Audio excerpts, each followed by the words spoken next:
Okay, hi viewers, this is Ganesh. Today we are going to discuss about the third normal form. Already మనం first normal form second normal form గురించి చెప్పుకున్నాం. ఒకవేళ చూడకపోతే ఒకసారి చూడండి, ఓకేనా. థర్డ్ నార్మల్ ఫామ్కి వచ్చేటప్పటికి what is a third normal form?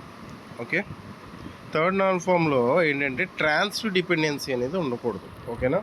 A relationship will be in 3NF, it is should be in the 2NF. అంటే మనం ఇంటర్మీడియట్కి వెళ్ళాలంటే ఫస్ట్ రూల్ ఏంటి? 10th క్లాస్ పాస్ అయి ఉండాలి. అలాగే ఇంటర్మీడియట్ సెకండ్ ఇయర్కి వెళ్ళాలంటే ఫస్ట్ రూల్ ఏంటి? ఇంటర్మీడియట్ ఫస్ట్ ఇయర్ పాస్ అయి ఉండాలి. అలాగే మనకి 3NF అని కనుక చెప్పాలంటే first it should be satisfying the 2NF also. And second rule ఏంటంటే reduce the data duplication. And లాస్ట్లో ఇచ్చారు చూడండి, there is no transitive dependency for non prime attributes. అంటే నాన్ ప్రైమ్ అట్రిబ్యూట్స్ ఏవైతే ఉన్నాయో వాటి మధ్యన ట్రాన్సిటివ్ డిపెండెన్సీ ఉండకూడదు. We also know about what is a transitive dependency.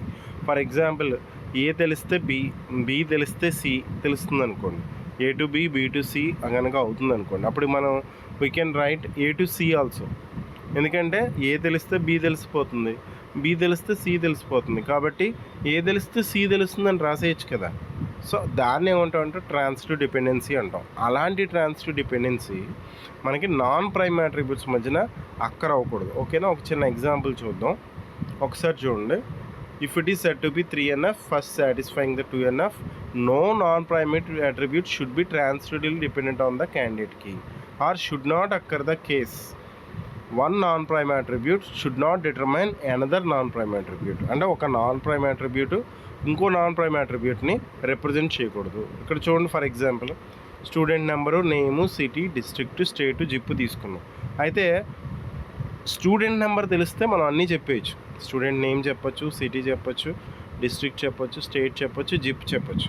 At the same time ఒకవేళ జిప్ లేదా పిన్ కోడ్ తెలిస్తే మనం పిన్ కోడ్ని బట్టి సిటీ చెప్పొచ్చు, డిస్ట్రిక్ట్ చెప్పొచ్చు, స్టేట్ చెప్పొచ్చు.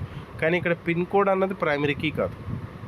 కానీ ఏమవుతుంది, పిన్ కోడ్ అన్నది ఒక నాన్ ప్రైమ్ అట్రిబ్యూట్, సిటీ అన్నది నాన్ ప్రైమ్ అట్రిబ్యూట్, డిస్ట్రిక్ట్ అన్నది నాన్ ప్రైమ్ అట్రిబ్యూట్, స్టేట్ అన్నది నాన్ ప్రైమ్ అట్రిబ్యూట్. సో ఈ నాన్ ప్రైమ్ అట్రిబ్యూట్కి నాన్ ప్రైమ్ అట్రిబ్యూట్కి ఏమవుతుంది, జిప్ తెలిస్తే సిటీ తెలుస్తుంది, ఓకేనా. జిప్ తెలిస్తే మనకి స్టేట్ తెలిసిపోతుంది. అంటే స్టూడెంట్ నెంబర్ తెలిస్తే జిప్ తెలిస్తే సిటీ చెప్పగలుగుతున్నాం. అప్పుడు మనకి ఏమవుతుంది, ట్రాన్సిటివ్ డిపెండెన్సీ వస్తుంది. కాబట్టి ఇక్కడ చూడండి, ఈ టేబుల్ని ఎలా డివైడ్ చేసామంటే స్టూడెంట్ నెంబరు, స్టూడెంట్ నేము, జిప్ ఒక టేబుల్. సెకండ్ టేబుల్ జిప్ తెలిస్తే సిటీ, డిస్ట్రిక్ట్, సిటీ అని రాసాం కాబట్టి సో అది ఒక సెకండ్ టేబుల్ కింద రాసాం, ఓకేనా. ఇలా మనం థర్డ్ నార్మల్ ఫామ్ కింద మనం దీన్ని మనం ఎగ్జాంపుల్గా చెప్పుకోవచ్చు. అందరికీ అర్థమైంది అనుకుంటున్నాను. Thank you.